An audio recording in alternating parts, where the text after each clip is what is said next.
Hey, what's up? It's Tony from Street Church Ministries. Welcome to the Inside Job podcast. Hope you're having a great and wonderful day.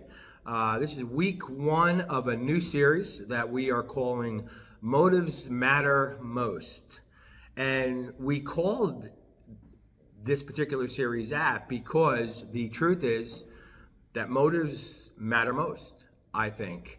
In our ministry, Inner City Trenton, right, we see lots of people who are living their lives in crisis, in difficult situations, and lots of times it's because of their own bad choices. And our goal is just to make, it's to make God's love real to them in practical, tangible ways that will hopefully change the course of their lives one day, right? And but it's a challenge, it's a grind, it's an uphill. It's an uphill grind and an uphill battle. But so I'm always plotting and planning and thinking, like, what's the best course of action? What could we do next? What could we do different? What can we implement and impart into our ministry that is going to make a big difference, in somebody's life. So I'm always thinking about what, and sometimes I neglect the why, because I'm, emphasizing on the what to do or how to do it. In doing so, I think at times I can, and I think that all of us can, right? When we're trying to make a difference into people's lives, when we're trying to bring hope and to impart life into people, I think the natural thing is to say, okay, well, what can I do that's going to make a difference? How can I do it that's going to impart change into somebody's life? But sometimes in all of the what's in the house, we forget the why we are actually doing it in the first place. And I think the why has to precede the what's in the house. I think it's got to take priority, right?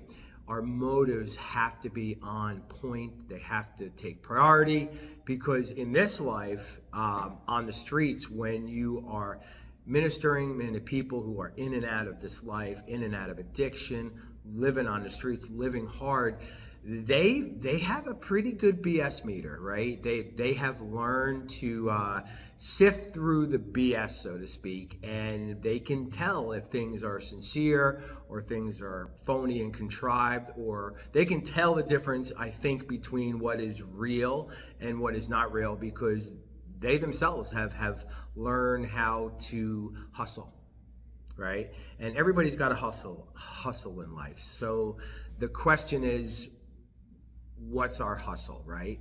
Like, why do we do what we do? And I think I have to go back to that all of the time and check my motives, because people can tell the difference, like at least those that we try and reach and we try and love, they can tell the difference between what is sincere and what is fake. And if they catch a vibe from a person or from a particular ministry that, those people are for real, like they're sincere, there's something different about the way that they are caring for me. It's genuine, it's honest, it's real, it's coming from a right and a pure motive, then I think that can change the trajectory of their attitude and hopefully of the course of their life one day, right? It can certainly help to do that, I think. I love.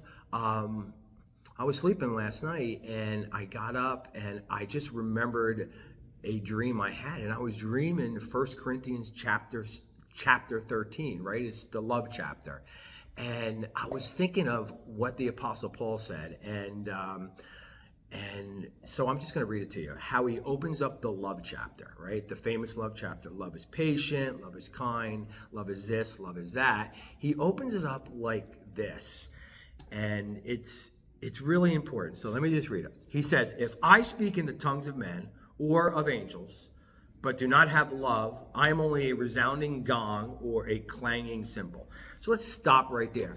So he's saying, if I can speak every language on the planet Earth, not only English and Spanish, but just every language, and if I can speak in the language of, angels, whatever that is, right? Whatever that could sound like if I can actually do those things, but I'm not motivated by this thing called love, then it's worth nothing, right? I mean, think about that. Think about if you were able to speak, how many languages are there on the earth? I don't know, 150, maybe 300, who knows, right? And what does angel language even sound like? Like, what is that? But Paul's like, if I can do that all, but I'm not motivated by this thing called love, then it's crickets. It's empty. It's nothing. And that to me, for a person who's always trying to think of ways I can do things that are going to make more of an impact and difference, which is of course good to do, right? To me, that really speaks of what's really important, right? And so let me continue. And then he says, if I have the gift of prophecy and can fathom all mysteries and all knowledge, and if I have faith that can move mountains, but do not have love, I am nothing. Wouldn't you love to have the ability to move a mountain just by the amount of faith, in you? I mean, that would be pretty cool, right? That's a pretty cool superpower, right? But he's like, if I can do that, but I don't have this thing in me that is compelling me to act, then whatever, it's meaningless. So let me just go on. And then he says, which is really crazy, I think the next thing he says is just wild. He says, if I give all I possess to the poor and give over my body to hardship that I may boast, but do not have love, I gain nothing. So just imagine if you were willing to give everything you had to help the poor. I mean, everything. And if you had a lot of money, a lot of cash in a bank, bonds, treasuries, and stocks and mutual funds, and if you cashed it all in, and if you just distribute it among all these different things and causes to help the poor, but you're not compelled and you're not motivated by this thing called love, then it's empty. It's fruitless. You don't gain anything as a result of that.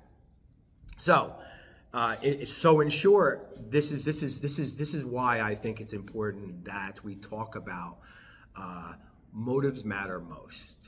Because at the end of the day, if God is God, and if he can cause the planet Earth to orbit the sun at 67,000 miles an hour, 18.1 miles every second, if he can create, if he can put six quintillion atoms inside of a single drop of water, then he doesn't need us for anything, right? He doesn't need us for anything. He can do whatever he wants. But I think when we make our motives the priority of our lives, like why we do what we do, not only will we have a greater impact if our motives are on point in the lives of those who we're trying to care for and reach and love, who are in tough situations, not will they only get it, right? The light bulb they will be able to see that what you are doing is because you really, really genuinely care, and it's going to impact their lives in a greater manner. Not only that, it's going to, it's going to worship God in a more complete and full way. And ultimately, that's why we are here on, on this planet, right? So we're gonna talk about that for the next couple weeks, and how to do it, how to maintain it, and what we need to look out for in our lives that could interfere with making our motives the priority, making the why and not the what the priority of our lives, and how we attempt to love people and and care for them. So I think it's going to be good. So yeah. So until then, you guys have a great day. I'm looking forward to week 2.